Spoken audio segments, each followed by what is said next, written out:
Okay, students, so welcome to the session. Let's continue our discussion on JEE PYQ question for some basic concepts of chemistry. Almost हम लोगों ने 21, 22 तक के questions देख ही लिए हैं. अभी मुझे लगता है कि 22 और लास्ट ईयर वाले जो क्वेश्चंस हैं उनको अपने को देखना है, 23 वाले क्वेश्चंस. तो अपना लास्ट डिस्कशन जो हुआ था, आई थिंक 35 नंबर क्वेश्चन तक डिस्कस कर लिया था हम लोगों ने. आई थिंक 33 नंबर तक अपन ने डिस्कस कर लिया था. 34 से आज अपन स्टार्ट करते हैं, ठीक है. चलो, आई थिंक यहाँ से हमारे लास्ट ईयर वाले पेपर स्टार्ट हो गए. 22 और 23 वाले क्वेश्चन ही हम आपको मिलेंगे और टोटल अब अपने पास लगभग 7-8 क्वेश्चंस और रह गए डिस्कस करने को. उसके बाद ये सेशन हमारा कंप्लीट होगा. चलिए देखते हैं. स्टूडेंट्स, इसमें बोला है कि production of iron in blast furnace follows the following equation. जब भी आप मेटलर्जी पढ़ोगे उस टाइम पे ये इक्वेशन काफ़ी पॉपुलर होता है. ब्लास्ट फर्नेस का जो भी रिएक्शन है, खैर अभी वो मैटर नहीं कर रहा है. मैटर ये है कि इन्होंने बताया है, देखा जाए तो अपने को क्वेश्चन ऐसे ब्रीफली देखने से ही आइडिया लग रहा है कि कहीं ना कहीं ये किसकी बात कर रहा है, स्टोइकोमेट्री की बात कर रहा है. रिएक्शन के अकॉर्डिंग स्टोइकोमेट्री सेट करना है, अमाउंट सेट करना है और उसके अकॉर्डिंग अपन आंसर इसका बता सकते हैं. देखिए, सबसे पहले अपन क्या करेंगे कि जो इक्वेशन है उनके स्टोइकोमेट्री को देखेंगे. इक्वेशन ऑलरेडी बैलेंस करके दिया हुआ है तो प्रॉब्लम नहीं है. Fe3O4 है प्लस 4 कार्बन मोनोक्साइड और ये देगा आपको 3 moles of iron liquid form में और साथ में 4 CO2 गैस दे देगा. तो स्टोइकोमेट्री का आइडिया लग ही गया कि 1, 4, 3 एंड 4, ठीक है ना. अब जिनके बारे में बात कर रहे हैं उनको सिर्फ कोरिलेट करेंगे. हमसे इन्होंने बोला है कि when 4.64 kg of Fe3O4 and 2.520 kg of CO are allowed to react, then the amount of iron in gram produced. मतलब ये इन्होंने Fe3O4 का भी अमाउंट दे दिया 4.64. ये अपन लिख रहे हैं according to question. According to concept देखेंगे, अकॉर्डिंग टू क्वेश्चन ये 4.640 kg है, ठीक है ना. और कार्बन मोनोक्साइड अपने को दे रखा है 2.520 kg, ठीक है. तो पूछ रहा है कि बताइए आयरन का जो अमाउंट है वो कितना होगा, ये अपने से पूछ रहा है. अब आप देखो, जब भी मैंने बोला हुआ है आपको हमेशा अलर्ट रहने के लिए कि अगर वो आपको एक से ज़्यादा कंपोनेंट के लिए इन्फॉर्मेशन दे देता है, अगर एक ही कंपोनेंट का इन्फॉर्मेशन दे तो हमारे लिए इजी हो जाएगा. लेकिन अगर एक से ज़्यादा कंपोनेंट का इन्फॉर्मेशन वो आपको दे रहा है, मतलब मामला कहीं ना कहीं लिमिटिंग का होगा. कोई एक कंपोनेंट थोड़ा बच जा रहा होगा, अनरिएक्टेड रह जा रहा होगा. तो खैर, इसके लिए पहले हम लोग अकॉर्डिंग टू कॉन्सेप्ट देखते हैं कि यहाँ पे एक्चुअल में होना क्या चाहिए था. होना ये चाहिए था कि 1 मोल Fe3O4 इन्वॉल्व होता, 4 मोल कार्बन मोनोक्साइड इन्वॉल्व होता और 3 मोल आयरन इन्वॉल्व होता, ठीक है ना. तो अगर हम लोग बात करें स्टूडेंट्स, यहाँ साइड में कैलकुलेशन कर लेते हैं कुछ. अगर अपन बात करें Fe3O4 का, तो Fe3O4 के हिसाब से क्या करेंगे आप, 56 × 3 + 16 × 4 ये होगा. तो यहाँ से अपने को अपने पास आया 168 और 64. 168 और 64 जब आप कैलकुलेट करेंगे तो ये हो जाएगा जस्ट अ मिनट 232. तो 232 अपने पास आ गया किसका, Fe3O4 का. मतलब 232 ग्राम Fe3O4 इन्वॉल्व होगा. उसी तरीके से CO का अगर आप देखें तो कितना आता है, 28 × 4 करेंगे तो ये इतना आ जाएगा 112 ग्राम, है ना. और इसी तरीके से अगर हम लोग 3 मोल आयरन का देखें तो 3 मोल आयरन का कितना आ जाएगा, 168. इतने ग्राम इन्वॉल्व होने चाहिए थे. 232, 112 एंड 168 ग्राम ये इन्वॉल्व अपना होना चाहिए था. नाउ पॉइंट क्या है कि इन्होंने तो 4.64 के लिए बोला है, तो अब आप एक काम करो ना, इन सारे अमाउंट्स को आप डबल करो. अगर इन सारे अमाउंट्स को डबल करोगे तो क्या ये 464 ग्राम बनेगा, बनेगा. 112 का डबल जैसे ही करेंगे तो 224 ग्राम आ जाएगा, ठीक है ना. और 168 का जैसे ही डबल करेंगे 2 8 = 16, 2 6 = 12, 113, 2 1 = 2 13, 336 ग्राम आ जाएगा. ये आना चाहिए. नहीं, अगर डबल कर दें हम लोग सबको तो सबके सब ये अमाउंट पे आ जाएंगे. अब आप सोचिए, अगर मैं चाहूँ तो इस 4.64 ग्राम को 464 ग्राम को 4.64 ग्राम भी बोल सकता हूँ, या फिर सब में केजी लगा देते हैं. ग्राम को रिप्लेस करके केजी लगाया, 4.64 kg, 2.24 kg और ये कितना दे देगा, 3.36 kg. अब ध्यान देना, इसने बोला है आपको 4.64 kg Fe3O4 लेने का, ये तो ले लिया. अब आप बताओ 4.64 के लिए कितना अमाउंट कार्बन मोनोऑक्साइड चाहिए अकॉर्डिंग टू द कॉन्सेप्ट? 2.24 चाहिए। इन्होंने दिया कितना है? 2.5। मतलब ये थोड़ा एक्स्ट्रा दे रखा है, ये एक्स्ट्रा दे रखा है, तो एंड में ये बच जाएगा। 2.52 अपने को चाहिए, 2.52 इन्होंने दिया है और अपने को चाहिए 2.24। तो ये जो गिवन अमाउंट है, ये गिवन अमाउंट में एक्स्ट्रा हमारा कुछ पोर्शन बच जाएगा। चाहिए 2.24 ही, दिया है 2.52। सो 4.64 जब 2.24 से रिएक्ट करेगा तो 3.36 kg देगा कि नहीं देगा? ये अनरिएक्टेड वगैरह तो कुछ पूछा नहीं है अपने से, ये पूरा कंज्यूम हो रहा है, ये लिमिटिंग रिएजेंट है, ये अनरिएक्टेड रह जाएगा, इसका कुछ पार्ट अनरिएक्टेड रह जाएगा, बाकी क्या 2.24 पूरा कंज्यूम होगा कि नहीं होगा? हो जाएगा। तो क्या सफिशिएंट अमाउंट दिया है? बिल्कुल मोर देन सफिशिएंट अमाउंट दिया है। तो 4.64, 2.24 इन्वॉल्व हुआ और इसका कितना इन्वॉल्व हो गया? 3.36 kg। अपने से इन्होंने ग्राम में पूछा है, तो ग्राम के लिए क्या लिखेंगे? जो ग्राम क्वांटिटी आयरन का आ जाएगा वो आ जाएगा 3.36 इंटू 1000, मतलब ये हो गया अपने पास 3360 ग्राम। इतना ग्राम आयरन आप बना सकते हो अगर आपने ब्लास्ट फर्नेस में क्या किया? 4.64 kg Fe3O4 और 2.52 kg अगर आपने CO ले लिया तो आप इतना आयरन तो आराम से बना सकते हैं। चलिए, तो ये 34 नंबर क्वेश्चन था हमारा। आगे बात करते हैं स्टूडेंट्स 35 का। 35 वाले में अगर हम लोग देखें तो यहाँ पे इन्होंने लाइक परसेंटेज कंपोजिशन और यू कैन से कि थोड़ा सा लॉ ऑफ कांस्टेंट प्रोपोर्शन का यूज इन्होंने किया है, ध्यान देंगे। देखिए, बोल रहा है the complete combustion of 0.492 gram of an organic compound containing CH&O, मान लेते हैं वो CX, HY और OZ है। इसका जब भी कंप्लीट कंबशन कराया तो कंप्लीट कंबशन कराने पे क्या मिलता है? CO2 प्लस H2O मिलता है। हाइड्रोकार्बन तो हमेशा आपको यही देगा, ठीक है। आगे इसने कहा है कि 0.793 gram of CO2 and 0.442 gram of H2O, मतलब इसका अमाउंट दिया है इन्होंने 0.793 ग्राम, और वाटर के लिए जो अमाउंट दिया है स्टूडेंट्स वो दिया है 0.442 ग्राम। ये दे दिया दोनों का अमाउंट, ये दोनों का अमाउंट दे दिया है। अब हमसे पूछ रहा है कि the percentage of oxygen composition in the organic compound is, तो आपसे ये पूछा जा रहा है कि बताइए इसमें ऑक्सीजन कितना परसेंट है, ये आपसे पूछ रहा है। अब ध्यान देना, एक बात बताओ, अगर हम लोग इस हाइड्रोकार्बन की बात करें तो इस हाइड्रोकार्बन का सारा कार्बन यहाँ अवेलेबल है या नहीं है? बिल्कुल अवेलेबल है।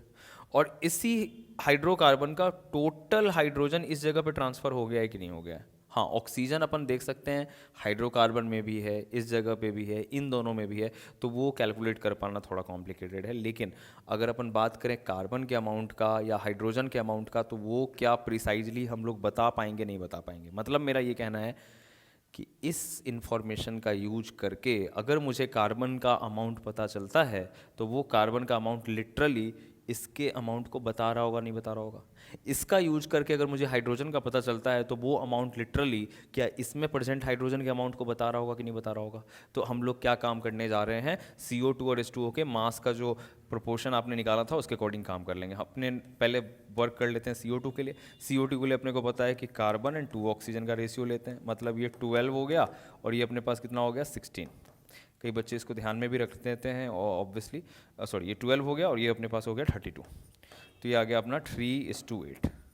यानी 3 ग्राम कार्बन अगर प्रेजेंट है CO2 में तो 8 ग्राम ऑक्सीजन होगा और इन दोनों का सम 11 ग्राम CO2 बनाएगा। तो 11 ग्राम CO2 के लिए आपको 3 ग्राम कार्बन, 8 ग्राम ऑक्सीजन और 11 ग्राम CO2 मिल जा रहा है। तो करना क्या है? देखिए, आपको CO2 का अमाउंट तो पता है 0.793, तो क्या बोलेंगे? बोलेंगे देखिए सर, 11 ग्राम अगर CO2 होता तो उसमें कार्बन कितना मिलता?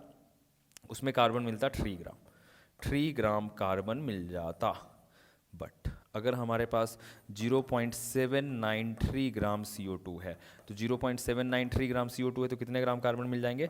3/11 इंटू 0.793।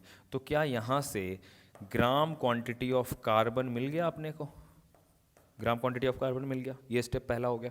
सेकंड आइए, H2O के केस में आर यू नॉट अवेयर कि हाइड्रोजन और ऑक्सीजन का मास कितना होता है? 1:8 और ये कंप्लीट करेगा 9 ग्राम वाटर बनाएगा।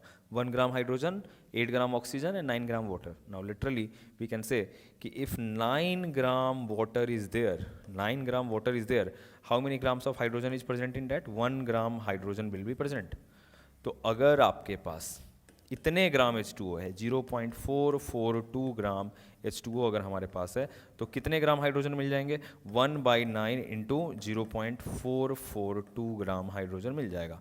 ऑब्वियस सी बात है, कैलकुलेशन तो थोड़ा सा कॉम्प्लिकेटेड है, आप कैलकुलेट करना, मैं आपको हिंट देता हूँ, कैलकुलेशन में टाइम अपन वेस्ट नहीं करेंगे, बहुत ही आसान पार्ट है। फर्स्ट स्टेप, सेकंड स्टेप, अब थर्ड स्टेप पे आते हैं। अब जरा समझिएगा, मान लेते हैं स्टूडेंट्स थोड़ी देर के लिए कि ये अमाउंट ए आया, कैलकुलेट करोगे कुछ आएगा, ये कैलकुलेट करने पे बी आया, कैलकुलेट करोगे यहाँ भी कुछ आ जाएगा, वो कैलकुलेट करके आप देख लेना।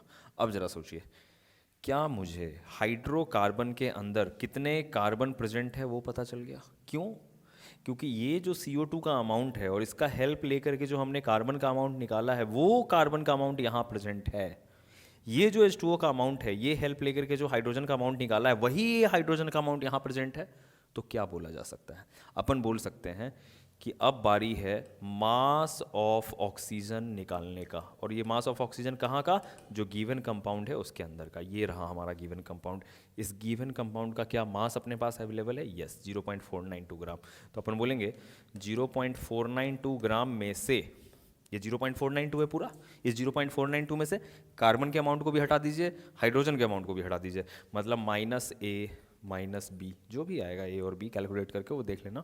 इतना करने के बाद क्या आपको जो ग्राम क्वांटिटी आएगा, ये gram quantity literally amount of oxygen होगा या नहीं होगा? बताओ आप मुझे। ये अमाउंट ऑफ ऑक्सीजन होगा। और अगर अमाउंट ऑफ ऑक्सीजन अपने को पता चल गया तो परसेंटेज ऑफ ऑक्सीजन निकालना कोई बड़ी बात नहीं है। अगले स्टेप में हम लोग क्या करेंगे?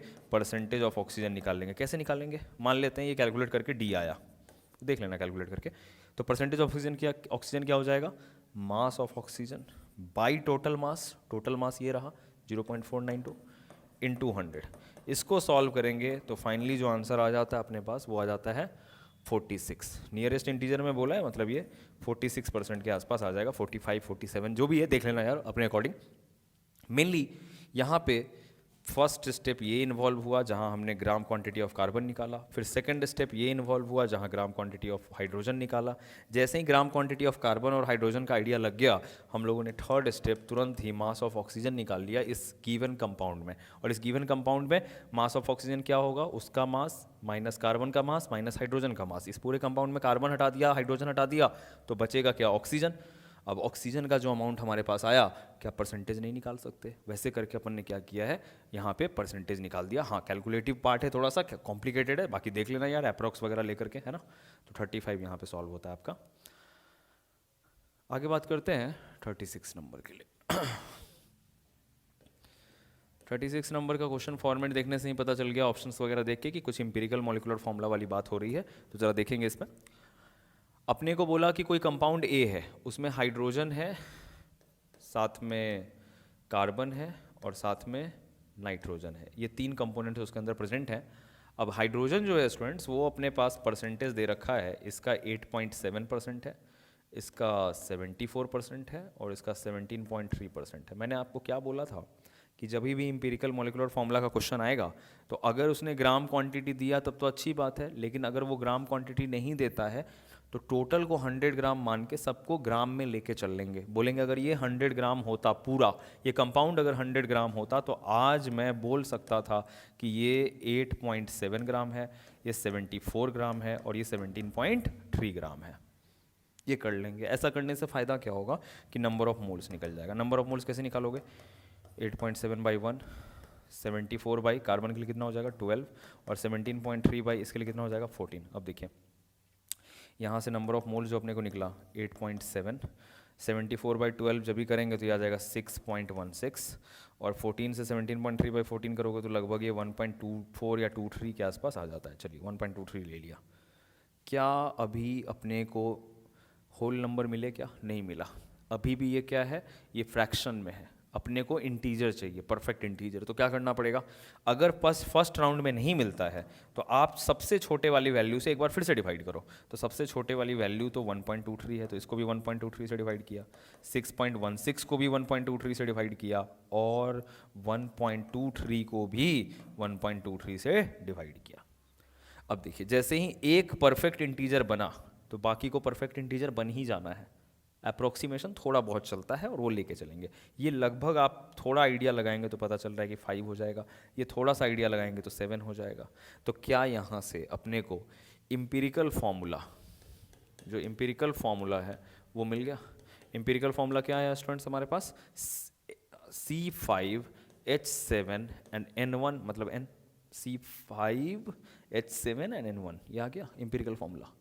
अब इम्पिरिकल फॉर्मूला आया है, लेकिन क्वेश्चन ने हमसे क्या पूछा, हमसे पूछा है कि उसका मॉलिक्यूलर फॉर्मूला क्या होगा, और क्या इस टेक्निक का यूज करके हम मॉलिक्यूलर फॉर्मूला पे जा सकते हैं, नहीं, कुछ एडिशनल इन्फॉर्मेशन चाहिए। और इन्होंने एडिशनल इन्फॉर्मेशन के जगह हमें क्या दिया है, molar mass of the compound is 162। मतलब आप क्या करो, इसका मॉलिक्यूलर वेट निकालो, आपका जो एम्पिरिकल फॉर्मूला आया ना उसका मॉलिक्यूलर वेट निकालो। जब आप मॉलिक्यूलर वेट निकालोगे तो आएगा 81 AMU।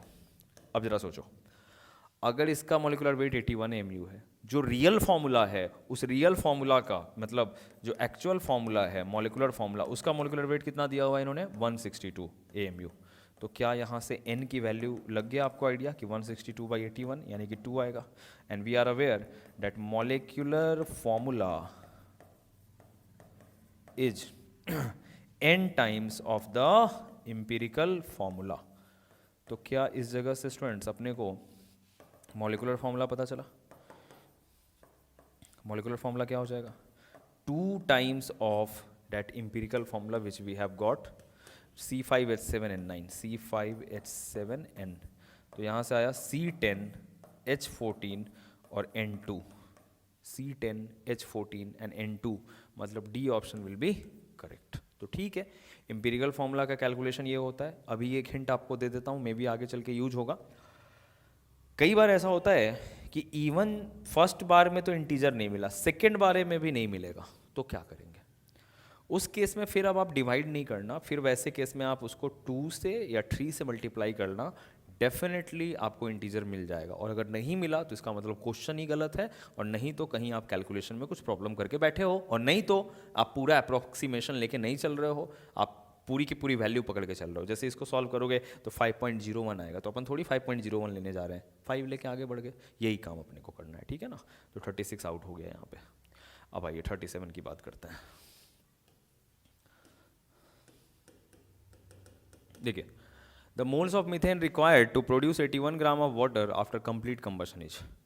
मीथेन का कंबशन सबसे पहले लिख दो, CH4 + O2 से क्या बनेगा, CO2 + H2O, ये बनेगा स्टूडेंट्स। जब भी आप इसको बैलेंस करेंगे तो यहाँ 2 आ जाएगा, यहाँ 2 आ जाएगा। स्टोइकोमेट्री अपने को पता चल गया कि ये 1 है, ये 2 है, ये 1 है और ये 2 है। अब जिनके बीच वर्क करना है सिर्फ उस पर फोकस करिए। Moles of methane required, N पूछ रहा है मीथेन का, कब, जब 81 ग्राम वाटर मिले, है ना। अब आप देखो, ये तो क्वेश्चन के अकॉर्डिंग पूछ रहा है, अकॉर्डिंग टू क्वेश्चन। अब अकॉर्डिंग टू कॉन्सेप्ट क्या जान रहे हैं हम लोग, अकॉर्डिंग टू कॉन्सेप्ट अपने को पता है कि अगर आपने 1 मोल मीथेन लिया होता तो आपको वाटर कितना मिलता, 2 मोल वाटर मिल जाता, मिलता ना स्टूडेंट्स, 2 मोल वाटर। तो क्या यहाँ से मैं ये बात बोल सकता हूँ, 2 मोल वाटर का मतलब कितना हो गया, 36 ग्राम वाटर मिलता है, कब, जब 1 मोल मीथेन का कंप्लीट कंबशन होता है। तो 36 ग्राम वाटर कब मिलता है, जब 1 मोल मीथेन का कंप्लीट कंबशन होता है। तो इसलिए कितने ग्राम के लिए, 81 ग्राम के लिए पूछा है। तो 81 ग्राम वाटर कब मिलेगा, 81 ग्राम वाटर मिलेगा अपने को 1/36 × 81, इतना मोल मीथेन चाहिए होगा, इतने मोल मीथेन चाहिए होगा। और इसको जब आप सॉल्व करते हो तो ये आ जाता है 2.25 मोल। और 2.25 को नियरेस्ट इंटीजर टाइप में करना है तो इन्होंने 10⁻² दे दिया है, तो मतलब इसको चाहे तो लिख सकते हैं 225 × 10⁻²। So your answer will be 225, ठीक है ना, ये हो जाएगा। तो चलिए 37 नंबर भी हो गया। ये तो बहुत ही इजी क्वेश्चन था वैसे, मेरे को लग रहा है कि अब लास्ट वाले पेपर का क्वेश्चन आ गया है, ईयर तो मेंशन नहीं है बट आई थिंक ये अब 23 में अपन आ चुके हैं। नाउ 38, चलिए देखिए, A commercially sold concentrated HCl is 35% HCl by mass. If the density of this commercial acid is this, the molarity of this solution is। बहुत ही बढ़िया सवाल है, और अगर ये लास्ट ईयर में आया तो अच्छी बात है, नहीं तो ऐसे फ्रिक्वेंटली क्वेश्चंस अपन जनरली देख ही लेते हैं, टेक्स्ट बुक वगैरह में भी डायरेक्ट आपको ऐसा क्वेश्चन मिल जाएगा। फिर से वही बात है, कंसंट्रेशन टर्म में डायरेक्ट कंसंट्रेशन वाला क्वेश्चन नहीं है, ये आपको कौन से टाइप का क्वेश्चन है? स्विचिंग वाला, जहां आपको क्या किया, एक कंसंट्रेशन टर्म दे दिया और दूसरे के बारे में पूछ रहा है। अब देखो 35% HCl बाई मास दे रखा है, 35% HCl बाई मास दे रखा है। मैंने आपको बार बार बोला है फॉर्मूला में मत उलझिए, सीधा उसको क्या करो, उस कंसंट्रेशन टर्म को पूरा ओपन कर दो चार्ट के फॉर्म में। तो 35% HCl है, 35% HCl का मतलब क्या हुआ, सॉल्यूशन में दो चीज़ें, क्या, सॉल्यूट एंड सॉल्वेंट। सॉल्यूट कौन है यहाँ पे, ऑब्वियसली HCl ही है। 35% HCl कहने का क्या मतलब हुआ, 35% HCl बाई मास मतलब ये क्या दिया है, परसेंटेज W/W। तो क्या परसेंटेज W/W को बोल सकते हैं कि 35 gram of HCl, 35 gram of HCl is present in 100 gram of solution. तो ये 35 ग्राम, ये 100 ग्राम, तो ये कितना आया, 65 ग्राम। अब जरूरत होगा नहीं होगा देख लेंगे, अभी के लिए इसका क्या मीनिंग यही है या नहीं है, यही मीनिंग है। अब देखिए 35 ग्राम है, ये 65 है, ये 100 है। अब देखो क्या बोल रहा है ये, डेंसिटी दे दिया, मोलैरिटी पूछ रहा है, तो मोलैरिटी पे वर्क कर लेते हैं। मोलैरिटी के लिए फॉर्मूला क्या लगाओगे, number of moles by volume in litre. तो molarity is equal to number of moles, number of moles किसका, HCl का, HCl के लिए 35 बाई 36.5, ऐसा करेंगे कि नहीं करेंगे, करेंगे, वॉल्यूम इन लीटर। अब देखिए क्या सॉल्यूशन का वॉल्यूम आपके पास अवेलेबल है, नहीं है, सॉल्यूशन का मास है। अब सॉल्यूशन के मास को वॉल्यूम में कन्वर्ट करना है, क्या उसके लिए कुछ इन्फॉर्मेशन है, yes we have that information, density. तो अगर अपने पास डेंसिटी, यू आर अवेयर कि डेंसिटी का फॉर्मूला क्या होता है, मास बाई वॉल्यूम, तो यहाँ से वॉल्यूम का फॉर्मूला क्या हो जाएगा, mass by density. Mass by density आ गया तो वॉल्यूम निकालिए, वॉल्यूम आ गया मास बाई डेंसिटी, कितना है इसका 1.46।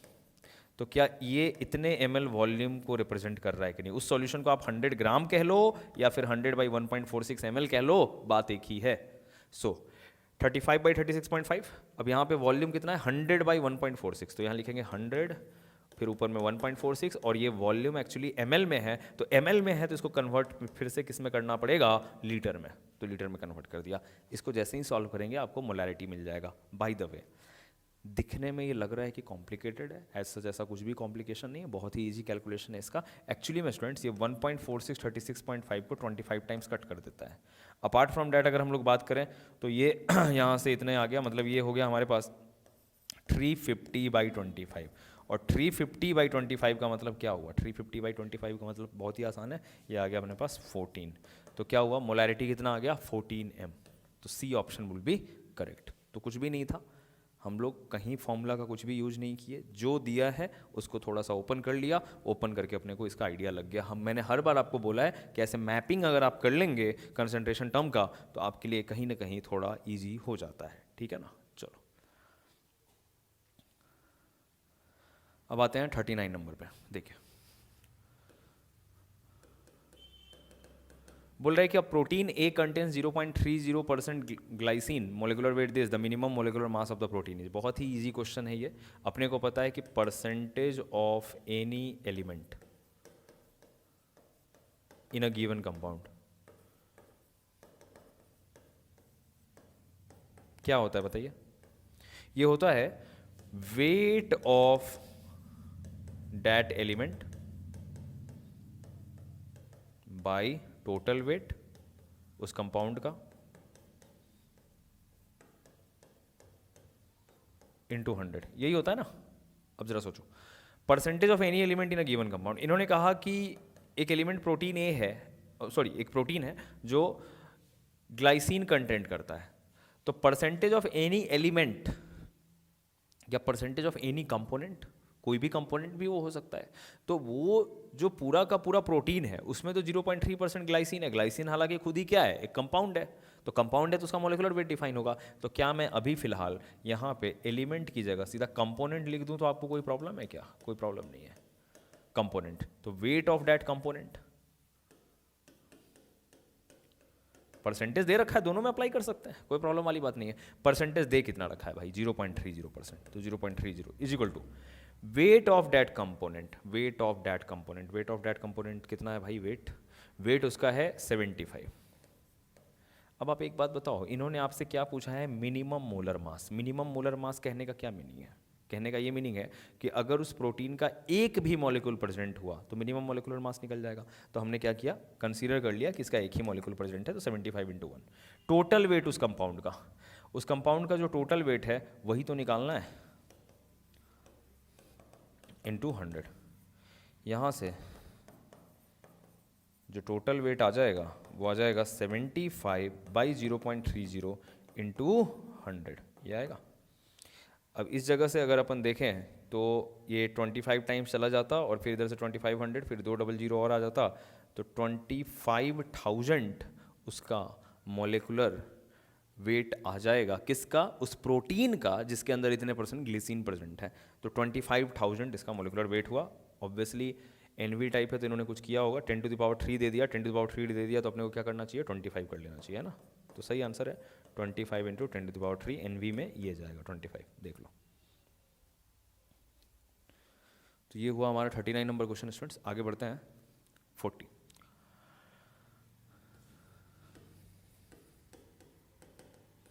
देखिए बोल रहा है the number of nitrogen atoms in 681 gram of C7H5 N3O6 is this, the value of X is.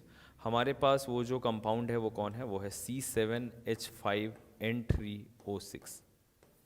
इस कंपाउंड को जरा देखिए और आप मुझे बताइए कि अगर ये 1 मोल होता तो इसमें 7 मोल कार्बन होते, 5 मोल हाइड्रोजन होता, 3 मोल नाइट्रोजन होता और 6 मोल ऑक्सीजन होता।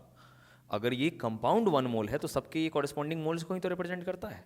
तो आज मैं ये बात बोल सकता हूँ क्या कि अगर मेरे पास 1 मोल कंपाउंड है, वही कंपाउंड जो मेंशन किया अभी हमने, तो इस 1 मोल कंपाउंड में कितने मोल नाइट्रोजन है, 3 मोल नाइट्रोजन प्रेजेंट है,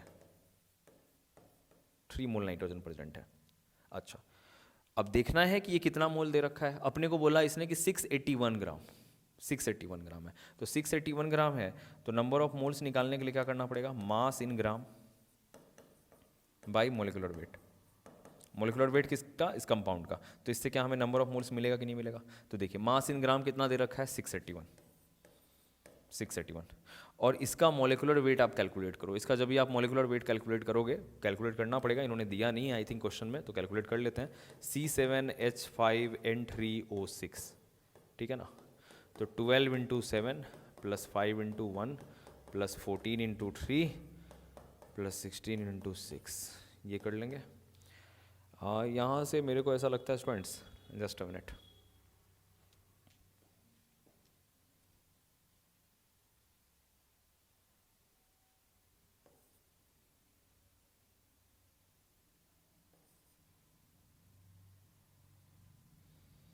आई थिंक 227 इसका आता है मास, देख लेना, वैसे यहाँ वेरीफाई कर लेना 227, क्योंकि 227 अगर ये आएगा तो 3 7 जा 21, ठीक है, 3 2 जा 6 8, हाँ, तो ये 3 मोल आ जाता है बेसिकली, वो देख लेना 227 ही आएगा, तो 3 मोल। इसका मतलब हमें जो कंपाउंड दिया है वो कितना दिया है, 3 मोल। 3 मोल अगर हमें कंपाउंड दिया है, 1 मोल कंपाउंड में 3 मोल नाइट्रोजन, तो 3 मोल उस कंपाउंड में कितने नाइट्रोजन, 3 मोल कंपाउंड में जो नाइट्रोजन हो जाएगा वो हो जाएगा 3 × 3 यानी कि 9 मोल, 9 मोल होगा। अब इसने पूछा क्या था अपने से, नंबर ऑफ नाइट्रोजन एटम्स, तो नंबर ऑफ नाइट्रोजन एटम्स कितने हो जाएंगे, नंबर ऑफ नाइट्रोजन एटम्स कितने हो जाएंगे, नंबर ऑफ नाइट्रोजन एटम्स हो जाएगा बेसिकली जितना मोल दे रखा है, 9 मोल दे रखा है, तो 9 में अवोगाड्रोज नंबर 6.02 × 10⁻23 से मल्टीप्लाई करना पड़ेगा। जैसे ही करेंगे तो यह आ जाएगा 54.18 × 10⁻23। अब आप जरा सोचो, इसको चाहें तो लिख सकते हैं 5418 और 2 जीरो और इधर से खिसका लीजिए तो 10⁻21। तो क्या 10⁻21 के टर्म्स में बोला था आंसर, x × 10⁻21, तो x की जगह पे क्या आ जाएगा 5418। सो 5418 will be the right answer, ठीक है। चलिए 40 हो गया, अब आते हैं 41 एंड 42, 2 ही क्वेश्चन अब बच गए हमारे, इन दोनों को आउट कर ही देते हैं इसी सेशन में। ध्यान दो यार, बोला कि 120 gram of an organic compound that contains only carbon and hydrogen gives this much gram of carbon dioxide and 270 gram of water on complete combustion, the percentage of carbon and hydrogen respectively are.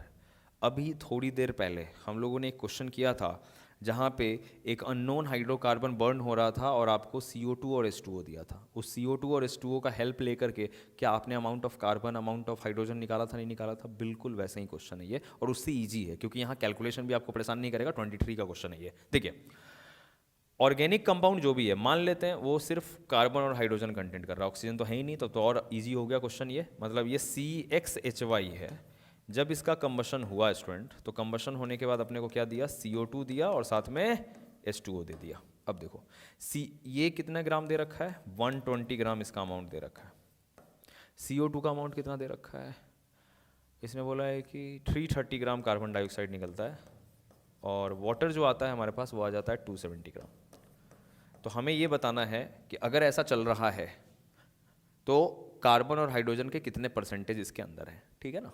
दोनों मिला के 100% होंगे, but कितना कितना ratio में अपने को पता नहीं है। तो देखो क्या करना है, स्ट्रैटेजी बता देता हूँ फिर से। पहले स्टेप में CO2 के लिए वी आर अवेयर कि CO2 के लिए जो रेशियो चलता है वो क्या चलता है? C:1, मतलब 3:8, ये 11 ग्राम देता है। मैं बोल सकता हूँ कि अगर 11 ग्राम कार्बन डाइऑक्साइड होता तो उसमें 3 ग्राम कार्बन होता ना? अगर 11 ग्राम कार्बन डाइऑक्साइड होता तो उसमें 3 ग्राम कार्बन होता। अब हमारे पास कार्बन डाइऑक्साइड है कितना? 330। तो 330 ग्राम अगर कार्बन डाइऑक्साइड है तो कितने हो जाएंगे? 3/11 इंटू 330। क्या ये होगा कि नहीं होगा? यहाँ से अगर आप देखें तो ये 30 टाइम्स गया तो 33 जा 90 ग्राम कार्बन प्रेजेंट है। चलिए, कार्बन का अमाउंट तो मिल ही गया, सिर्फ इसको देख के ही कार्बन का अमाउंट मिल गया, कहाँ कोई परेशानी नहीं है। अब चलो H2O के लिए कैलकुलेट करते हैं। H2O के लिए अगर देखें स्टूडेंट्स तो हमें पता है कि H2O का जो रेशियो आया था वो कैसा आया था कि 1 ग्राम प्लस 8 ग्राम से बनेगा 9 ग्राम। तो हम लोग क्या बोल सकते हैं? हम लोग बोल सकते हैं कि अगर 9 ग्राम वाटर होता तो हाइड्रोजन 1 ग्राम मिलता, तो हाइड्रोजन 1 ग्राम मिलता। अब अगर आपके पास कितने ग्राम है? 270 ग्राम वाटर है। वहाँ मैंने कैलकुलेट इसलिए नहीं किया क्योंकि कैलकुलेशन थोड़ा कॉम्प्लिकेटेड था, ये तो इजी कैलकुलेशन दे दिया आपको। तो 1/9 इंटू 270, यहाँ से देखें तो ये कितना आ जाएगा? 30 ग्राम। तो मुझे हाइड्रोकार्बन में 90 ग्राम कार्बन और 30 ग्राम वाटर मिल गया, और सही में 90 + 30 कितना होता है? 120 होता है। तो ये इन्फॉर्मेशन ऐसे भी आ जाता अपने पास। अब परसेंटेज निकालना है। चलिए अब देखिए परसेंटेज कैसे निकालेंगे। परसेंटेज ऑफ कार्बन क्या हो जाएगा? Weight of carbon. Weight of carbon कितना आया है? टोटल मास ऑफ कार्बन कितना आया? 90 ग्राम। वी आर नॉट अवेयर कि कितने x कितना y है, वो भी निकाल सकते हैं, बट अभी फिलहाल 90 ग्राम कार्बन आया, तो percentage of carbon 90 by total weight कितना? 120 इंटू 100। क्या ये होगा कि नहीं होगा? क्या परसेंटेज ऑफ कार्बन ये आएगा कि नहीं आएगा? तो इसको जैसे ही आप सॉल्व करेंगे तो ये हमारे पास आ जाता है 75%, ठीक है। और परसेंटेज ऑफ हाइड्रोजन कैलकुलेट करने की भी जरूरत नहीं है, अगर ये 75 है तो परसेंटेज ऑफ हाइड्रोजन कितना हो जाएगा? 25%। वैसे कैलकुलेट कैसे करते हैं? 30/120 इंटू 100, तो क्या 25% आता कि नहीं आता? ठीक है, तो ऐसे करके आपने काम कर लिया। इवन अब अगर आपको परसेंटेज पता चल गया कार्बन और हाइड्रोजन का, तो आप चाहें तो इसका फॉर्मूला भी निकाल सकते हैं। परसेंटेज को ग्राम लीजिए, ग्राम से मोलर रेशियो निकालिए। मोलर रेशियो जो है वो आपका उसका स्टोइकोमेट्री आपको दे देगा कि x कितने हैं y कितने हैं, ठीक है ना। चलिए अब लास्ट क्वेश्चन पे आते हैं स्टूडेंट्स, 42 नंबर। देखिए बोला if a rocket runs on a fuel C15H20, ठीक है, C15H30 है, फ्यूल है तो ये अगर बर्न होगा, इसका अगर कंबशन होगा तो ये क्या दे देगा अपने को? CO2 दे देगा, साथ में H2O दे देगा। अब देखिए कार्बन 15 है तो यहाँ पे 15 लगाना पड़ेगा, हाइड्रोजन 30 है तो हाइड्रोजन 30 है तो यहाँ 15 लगाना पड़ेगा। अब 15 टू 30, 30 एंड 50 45, तो क्या ऑक्सीजन के पास 45/2 लगाना पड़ेगा कि नहीं? ये अपन ने बैलेंस कर लिया क्योंकि काम आने ही वाला है, स्टोइकोमेट्री का क्वेश्चन है ये। बोला the weight of oxygen required and CO2 released for every litre of fuel, ठीक है ना। फ्यूल का 1 लीटर अगर जलेगा तो अपने को बताना है कि इसके कितने ग्राम मिलेंगे। अब देखिए अगर अपन यहाँ लीटर की बात नहीं करते तो सीधा बोलते स्टोइकोमेट्री 1 है, 45/2 है, 15 है और 15 है, तो इसके अकॉर्डिंग मास को लेके चल सकते थे अपन, ठीक है ना। बट अब मतलब ग्राम क्वांटिटी फिर इसके अकॉर्डिंग लेके चलते, लेकिन इन्होंने क्या किया, इसका ग्राम नहीं देके वॉल्यूम दे दिया है, तो वॉल्यूम से ग्राम पे जाना पड़ेगा। और वॉल्यूम से ग्राम पे जाएंगे कैसे? वॉल्यूम से ग्राम पे कैसे जाएंगे? डेंसिटी का हेल्प लेकर के। देखिए कितना लीटर दिया है जी? 1 लीटर। 1 लीटर दिया मतलब कि 1000 ml दे दिया। अब आप एक बात बताओ, डेंसिटी क्या होता है? Mass by volume. तो यहाँ से मास कितना हो जाएगा? Density into volume. तो चलिए मास निकालते हैं, 1000 इनटू इसका डेंसिटी दिया है 0.756, तो यहाँ से आ गया 756 ग्राम। आप जो ढूंढ रहे थे मिल गया, ग्राम क्वांटिटी आपको चाहिए था, ग्राम क्वांटिटी मिल गया 756 ग्राम। तो अगर ये 756 ग्राम है तो इसके अकॉर्डिंग फिर सबको कैलकुलेट करना पड़ेगा। अब इसके अकॉर्डिंग सबको कैलकुलेट कैसे करेंगे स्टूडेंट, जरा समझेंगे। सबसे पहली बात, 756 ग्राम है तो पहले तो इसका मोल निकाल लो। इसका मोल निकालोगे, सबसे पहले C15H30 करना पड़ेगा यार। इसका मतलब ये हो गया अपने पास 12 × 15 और साथ में हो गया 30। तो ये जो हमारे पास आ जाता है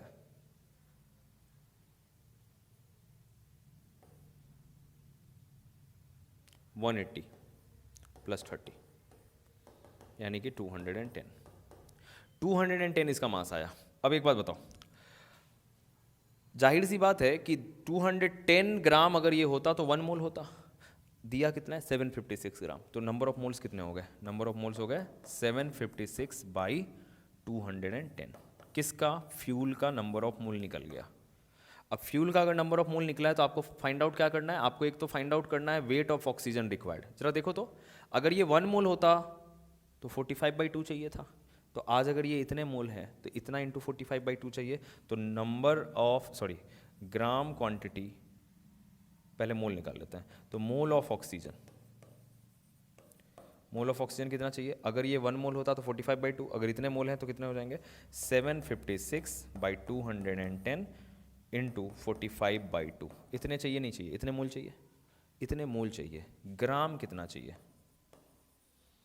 तो ग्राम चाहिए, सेम वही एक्सप्रेशन, बस इसमें अब मल्टीप्लाई किससे करना पड़ेगा? इसमें मल्टीप्लाई करना पड़ेगा 32 से। तो इतने ग्राम ऑक्सीजन चाहिए होंगे। चलिए, ऐसे ही अगर हम लोग बात करें मोल ऑफ CO2 का, CO2 भी बोला था निकालने के लिए, तो मोल ऑफ CO2 कितना हो जाएगा?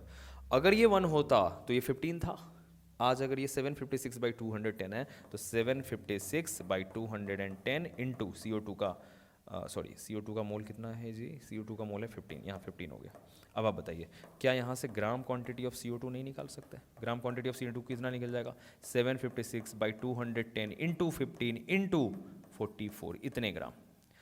Now it is all about the mathematical calculation. जब आप ग्राम ऑफ ऑक्सीजन निकालते हैं तो यहाँ पे आ जाता है अपने पास 2592 ग्राम, और जब इसको कैलकुलेट करते हैं तो ये आ जाता है अपने पास 2376 ग्राम।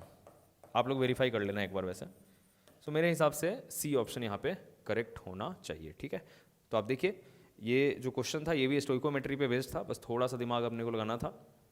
फाइनली हम लोगों ने स्टूडेंट्स यहाँ पे क्या किया है कि लास्ट के 5 ईयर्स के जो भी JEE PYQ क्वेश्चंस थे उन सब को यहाँ पे कंसीडर किया, सबको सॉल्व कर लिया। आप लोग को एक बार प्रैक्टिस कर लेना होगा।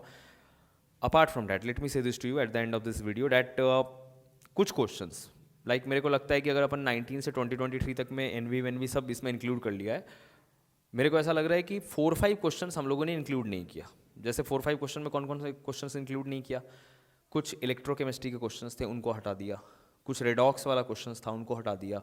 तो जैसे जैसे वो चैप्टर्स आएंगे उसमें अपन उसको इंक्लूड करते हुए चलेंगे तो ज़्यादा बेहतर रहेगा। यहाँ पे मेनली मोल को हमने कंसीडर किया और मोल के अलावा कंसंट्रेशन टर्म को आउट कर दिया है। तो आपको मोल में कई बार सॉल्यूशन चैप्टर के क्वेश्चन देखने को मिल सकते हैं, इलेक्ट्रोकेमिस्ट्री के क्वेश्चंस देखने को मिल सकते हैं, तो उन सबको थोड़ा फिल्टर किया है, 5-6 क्वेश्चंस को हटाया है। अगर आप देखेंगे कोई भी टेक्स्ट बुक अगर आप देखते हैं तो जो भी 5 ईयर्स का क्वेश्चन बैंक, 10 ईयर्स का क्वेश्चन बैंक आप देखोगे तो 19 से 23 का सारा क्वेश्चन यहाँ पे हमारा डिस्कस हो गया है। बाकी जो रिलेवेंट नहीं है, जो लास्ट के, और अब मैं बार बार यही कहता हूँ कि PYQ में लास्ट के 5 ईयर्स पे आपका ज़्यादा फोकस होना चाहिए, क्योंकि उससे पहले अगर आप जाएंगे तो पैटर्न बिल्कुल डिफरेंट था। पैटर्न डिफरेंट का मतलब, कहने का मतलब है कि जिन टाइप के क्वेश्चंस वो पूछते थे वो सारे टॉपिक्स अब नहीं आते हैं।